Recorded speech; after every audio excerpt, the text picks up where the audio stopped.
नमस्कार मित्रांनो, इयत्ता 10वीच्या मराठी पाठ्यपुस्तकातील तिसरा पाठ आजी कुटुंबाचं आगळ हा महेंद्र कदम लेखक असलेला हा पाठ आहे। या पाठाचं वाचन करताना किंवा शिकवताना काही गोष्टींच्या उच्चाराबाबत लक्षात आलं ते तुम्हाला समजावून सांगण्याचा माझा प्रयत्न आहे।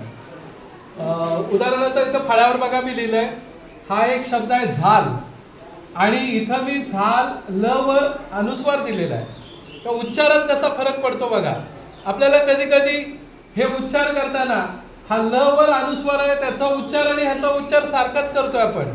ह्याचा उच्चार करतोय झाल आणि ह्याचा पण उच्चार करतोय झाल, तर नाही। हा झाल असेल तर हा काय आहे, झालं। बोला झालं। हा होत असेल तर इथं काय आहे, होतं। बोला जोरात, होतं। म्हणजे हा होतचा अर्थ वेगळा होतो मग आणि होतचा अर्थ वेगळा होतो।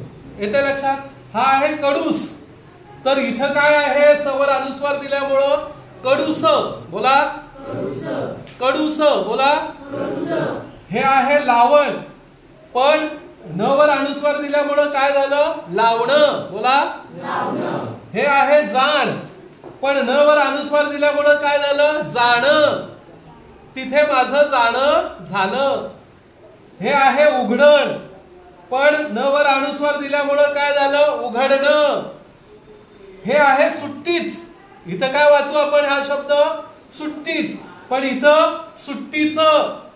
आम्ही सुट्टीचं मामाच्या गावाला जात असू। इथं आहे तस, पण इथं सवर अनुस्वार दिल्यामुळं काय झालं, तस।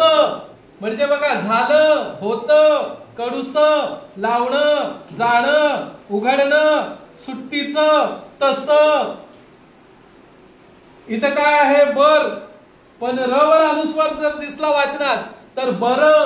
इथं आहे खर, पण र वर अनुस्वार दिसला खर। इथं आहे बसायच, पण च वर अनुस्वार दिसला बसायचं। इथं आहे मोर, पण र वर अनुस्वार दिसला भोर।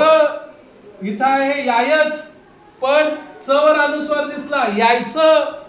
बोला बर, खर, बसायचं, मोर, यायचं, तस, सुट्टीचं, उघडणं, जाणं, लावणं, कडूस, होतं, झालं।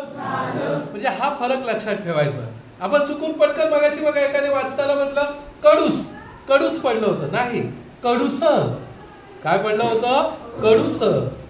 माझं जाणं झालं, माझं तिथं जाणं झालं, माझं तिथं जाण झालं। म्हणजे जाणचा अर्थ वेगळा आहे ना।